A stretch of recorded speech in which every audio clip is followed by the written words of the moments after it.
বিপদ। একটা অনিল জঙ্গলের ভিতরে, পাহাড়ের ভিতরে, না মানুষে জানে এই বিপদের মাঝে পড়লাম। এর মাঝে এমন একটা পাথর, যে পাথরটা 3 জন না 300 জনেও দেখাইয়া হরাইবার ক্ষমতা নাই।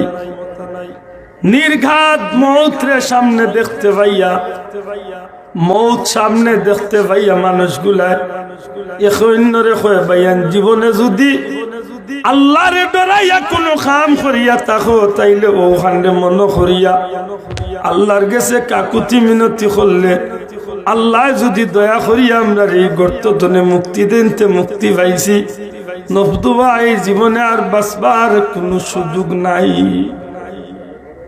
এত কঠিন বিপদের মাঝে 3টা মানুষ যখন গর্তর মাঝে বন্দী হইয়া বিশাল পাথরের টিফার মাঝে যখন পড়ে গেল, তখন একজনে আর একজন এই কথা কইলে, একজনে উঠিয়া কয়, ভাই জীবনে কোনো নেকির কাম করছি মনে পড়ে না, জীবনে কোনো কাম আল্লাহরে ডরাইয়া করছি মনে পড়ে না, তবে একটা কাম মনে হয় আমার আল্লাহরে ডরাইয়া আমি করছি। যদি এই কামটা আল্লাহরে ডরাই হইয়া থাকে, আমার বিশ্বাস আল্লাহ আজকের দুয়ারে ফিরাইয়া দিতে নাই। 2 জনে উঠিয়া হয়, বাইরে কি এমন কামটা করছে একবার শোনাও, আর আল্লাহর কাছে দোয়া করি। তখন আল্লাহর বান্দায় কয়, আমি এক ছোট্ট ক্ষুদ্র ব্যবসায়ী আসলাম। ভাইয়া, আমি একজন ক্ষুদ্র ব্যবসায়ী আসলাম। আমি সারাটা দিন ব্যবসা করিয়া রাতের বেলা যখন গরু আইতাম, কোনদিন গোশত, কোনদিন দুধ, যে কোনো একটা খাবার লইয়া গরু আইতাম। আর বাদে আমি খাবার রেডি করতাম, আমার ছোট্ট ছোট্ট বাচ্চা খান্দা কাটি করতা খানি খাইবার লাগি। কিন্তু আমি বাচ্চাইন্তরে স্পষ্ট জানাইয়া দিছি, বাচ্চাইন্তর মারেও জানাইয়া দিছি, আমার একজন বৃদ্ধা মা আছেন, এই মারে যত সময় আমি খাবাইছি না, অত সময় পর্যন্ত বাচ্চাইন্তর মুখে আমি লুকমা দিতাম। আমি আবার আল্লাহরে ডরাইয়া, কারণ নবী যে ফরমাইছেন, রিদাল্লাহি রিদাল ওয়ালিদাইন, যে সন্তানে মা বাপরে খুশি করি লাইব, এই সন্তানের উপরে স্বয়ং আল্লাহ খুশি হয়ে যাইবা। আল্লাহর বান্দা কয়, আমার মনের মাঝে আয়, আমার মারে খুশি করতাম হইব, এতে করিয়া যদি গভীর আইত হয়ে যায়, আর আমার বাচ্চা যদি মারা যাইতে পারেন, তবু আমি আমার আল্লাহরে ডরাইয়া আমার মার মুখ আমি আগে লুকমা দিম। সুবহানাল্লাহ। ও ভাই, যুবক ভাই, আইনফাও ধরি, এত ধরি, অনুরোধ করি, জীবনে কোনোদিন মা বাপরে কষ্ট দিও না বন্ধু, মা বাপরে কষ্ট দিও না। কারণ মা বাপ যদি আল্লাহর বান্দার উপরে রাজি হয়ে যায়, আল্লাহ রাজি হয়ে যায়, মা বাপ বেজার, আল্লাহ বেজার। এটা নবীজি অন্য হাদিসে ফরমায়েন, মা বাপ তোমরা জান্নাত, মা বাপ তোমরা জাহান্নাম। অর্থাৎ মা বাপরে যদি কোনো সন্তানে কষ্ট দিলায়, তার ঠিকানা জাহান্নামও বানাই লিছে। মা বাপরে যদি খুশি করিলাইতে পারে, আল্লাহর ই বন্দার ঠিকানারে আল্লাহ মা বাবার কারণে জান্নাতি বানাই লাইব। সুবহানাল্লাহ।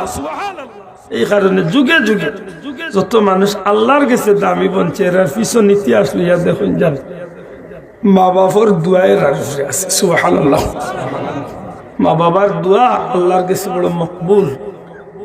হযরত জাকারিয়া সারানপুরি রহমতুল্লাহ আলাইহি তান ফাজাইল হজ্জর মাঝে আনছেন, একবার বাইতুল্লাহ শরীফ এক আল্লাহর বান্দা, এক যুবক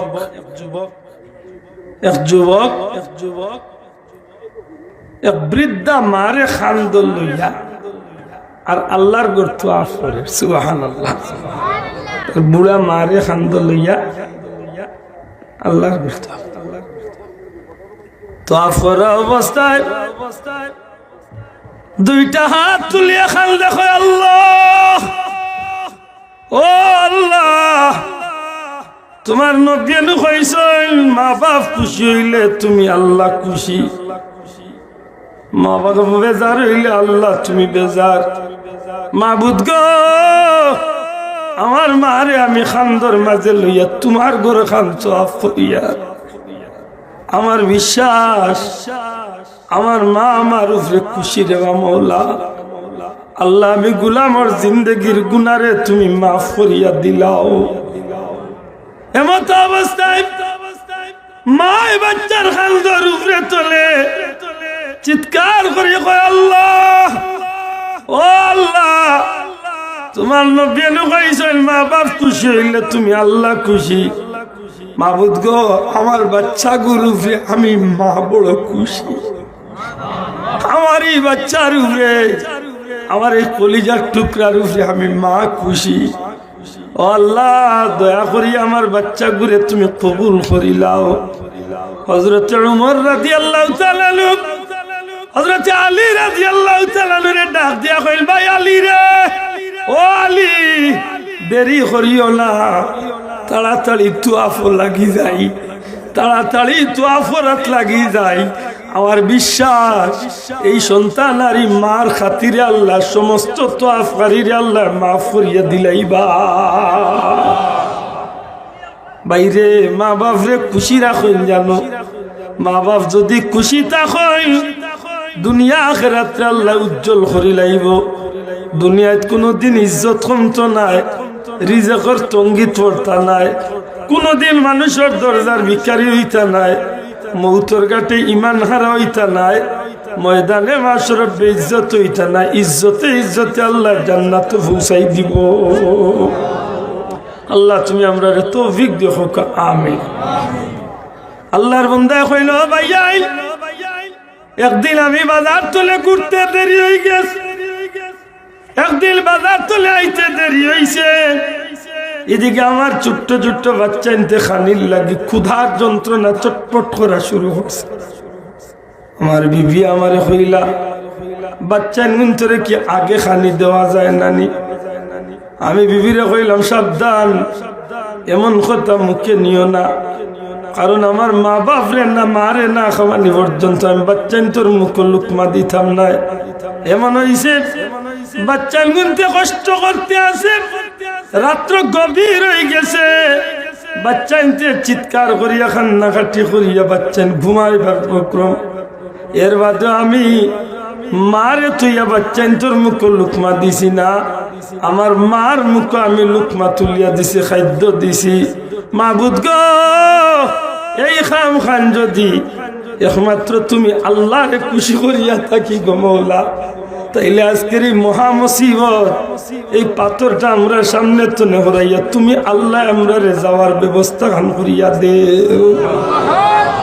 সাথে সাথে আল্লাহর দরবারে দোয়া কবুল হয়ে গেছে।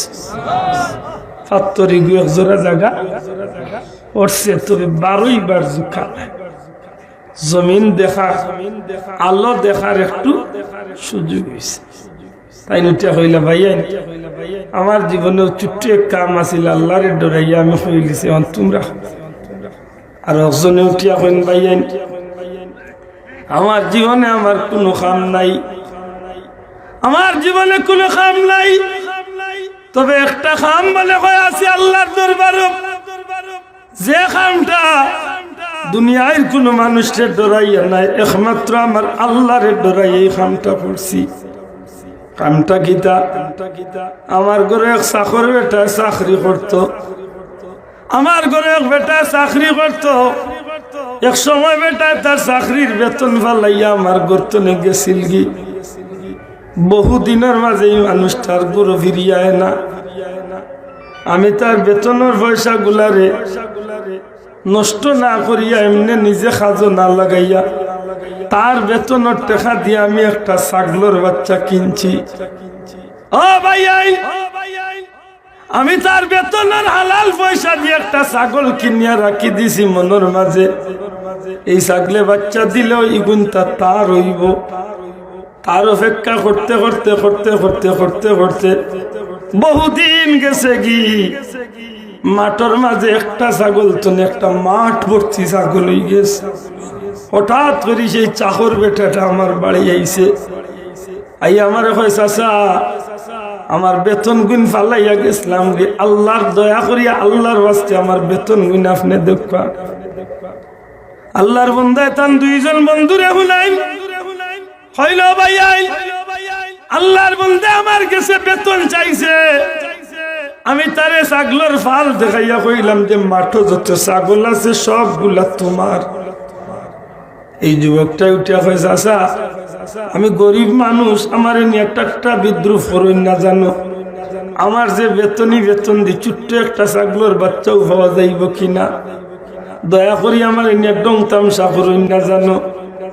আমি যুবকটার উঠিয়া কইলাম, রে যুবক, এ যুবক, তোমার এনে আমি তামসা করিয়ান না, ডং করিয়ান না, এই সারাটা মাঠের ছাগল গুণ তোমার, চাচা কিলা আমার হইব।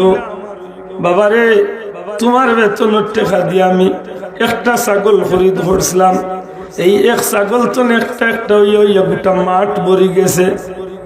ও আল্লাহর গুলাম, আমি তোমার এই সেই বেতনের ছাগল তনে সুরা মাঠ ভর্তি ছাগল, ইগুন তা তোমার হক বাবা, ইগুন আমার রাখার কোনো অধিকার নাই। মানুষটা ছাগল ভাইয়া যার ফর নাই খুশি হইল, ছাগলের ফাল সমজিয়া আমার দিকে চাই, মনে মনে কই আশা কইরা না সত্যি আমার লগে ডং কররা। আমি উঠিয়া কইলাম, রে যুবক, আমি তোমারে কুশ করার লাগি কাম করছি না, একমাত্র আমার আল্লাহরে কুশ করার লাগি কাম করছি। আমার মাবুদ, আমার রব্বুল ইজ্জতে জানো তোমার হক আমি নষ্ট করছি না বাবা। আল্লাহর বান্দা কইন, আল্লাহ গো, ওই দিন যে ছাগলের রাখাই মাইল চাকর বেটা গোটা ছাগলের ফাল ভাইয়া যে খুশি হইয়া বাড়ির দিকে গেছিল, এই খুশি করাটা একমাত্র তুমি আল্লাহরে ডরাইয়া এই কাজটা আমি করছি। মাবুদ, আর কোনো স্বার্থ নাই, তুমি আল্লাহর ভয় আমার ভিতরে আসিল, তার হকরে আমি নষ্ট না করিয়া তার হক তার এত পৌঁছাই দিছি। আল্লাহ যদি এই খামটা তোমার কাছে কবুল হইয়া থাকে, তোমার ডরাইয়া যদি খাম খান করিয়া থাকি, মাহবুদ আজকের এই মুসিবত তনে আমরা গুলাম হলরে তুমি আল্লাহ রেহাই দেও। মাশাআল্লাহ, আল্লাহ দোয়া কবুল করছে, পাথরটা আরো একজোড়া জায়গা সরছে, তবে এখনো 12 বার জুখা। কয়জন শেষ হয়েছে রয়েছে?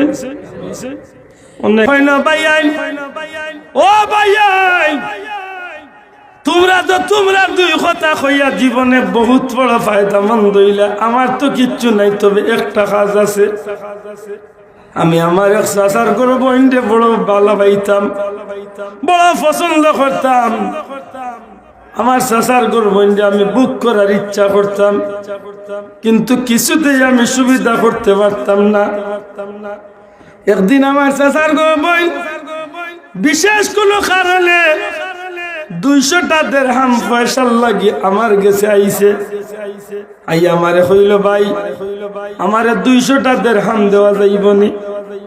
আমি চিন্তা করলাম জীবনে এই সুযোগটা রেখা নেওয়া যায়। আমার জীবনের বহুত বড় স্বপ্ন তাইরে লইয়া কইলাম 200 টাকা দেওয়া যাইব, তবে আমার মনের খাইশ মিটাইতে হইব। যখন এই মেয়েটা পিড়া পিড়া আরম্ভ করলাম, ও ভাই তুমি আল্লাহরে ডরাও, দয়া করে তুমি ইমান কথা গান কইও না, তুমি আল্লাহরে ভয় করো। আমি কিচ্ছুতেই কথার মাঝে রাজি হইতে চাইলাম না।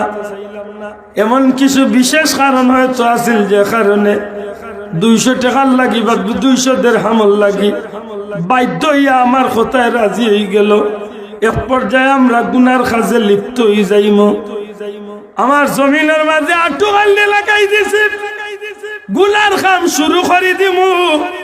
এমত অবস্থা আমার চাচার বইন একবার উঠিয়া কইল, ভাই আমরা আল্লাহরে ডরাইতাম, তুমি আল্লাহরে ডরাও, সামান্য 200 টাকার লাগে আমার চরিত্রের উপরে কলঙ্কর দাগ ফেলাইও না।